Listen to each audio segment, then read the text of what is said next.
Ma'lumki, korrupsiya va milliy taraqqiyot masalasi yurt taqdiri, mamlakat kelajagi uchun har qachongidan muhim va dolzarb ahamiyat kasb etib bormoqda. So'nggi yillarda viloyat o'simliklar karantini va himoyasi boshqarmasida ham mazkur illatga qarshi keskin kurash olib borilmoqda.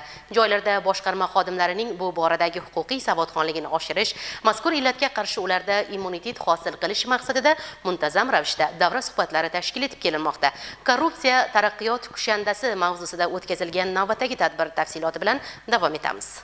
Tadbirda yangi tasdiqlangan aloqa kanallari orqali korrupsiyaviy xatti-harakatlar to'g'risida kelib tushgan xabarlarni qabul qilish va ko'rib chiqish reglamenti mazmun mohiyati mutaxassislar tomonidan ishtirokchilarga batafsil tushuntirildi. Ushbu reglament korrupsiyaning har qanday ko'rinishiga qarshi tizimli kurashni yo'lga qo'yish, manfaatlar to'qnashuvini aniqlash va bartaraf etish hamda xodimlar faoliyatida adolat va shaffoflikni ta'minlashga xizmat qiladi.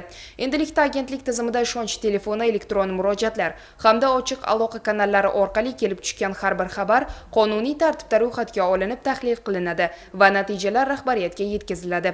Reglamentda belgilangan asosiy tamoyillar konfidensiallik, qonuniylik, murojaatning ta'qib qilinmasligi, majburiy qayta aloqa va javobgarlik choralarini qo'llash, tizimda adolat muhitini mustahkamlashga qaratilgan.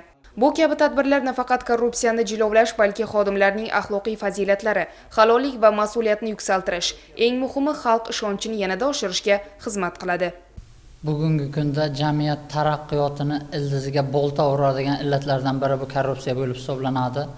Shu nuqtai nazardan o'simliklar karantini va himoyasi tizimida umuman barcha tadbirkorlar bilan, yuridik va jismoniy shaxslar bilan bo'ladigan hamma jarayonlar raqamli elektron tizimga o'tkazilgan. Bu yig'ilishda asosiy ko'zlangan maqsad mana shu korrupsiyani keltirib chiqaruvchi holatlar, bunga sabab bo'ladigan holatlar, ularni oldini olish yuzasidan amalga oshirilishi kerak bo'lgan muhim dasturul amal, me'yoriy huquqiy hujjatlar haqida ko'rsatmalar berib o'tildi va kelgusida xodimlarimiz mehnat faoliyati jarayonida o'z mansab vazifalarni suiiste'mol qilish holatlarini oldini olish borasida bir qator tavsiya va topshiriqlar berildi. Biz o'ylaymizki, bu kabi o'tkazilayotgan tadbirlarimiz tizimda ochiqlik, shaffoflik, albatta o'simliklar karantini va himoyasi boshqarmasi tizimi fuqarolardan keladigan murojaatlarni o'rganib chiqadi va bularni bartaraf etish bo'yicha tizim vakolatlari doirasida barcha tashkiliy choralar ko'rib boriladi. Shu tariqa o'simliklar karantini va himoyasi agentligi o'z faoliyatida halollik, ezgulikning poydevori degan tamoyilga sodiq qolgan holda korrupsiyaga qarshi kurashni izchil davom ettirmoqda. Chunki halol tizim kuchli davlat, adolatli jamiyat va yorug' kelajakning kafolatidir.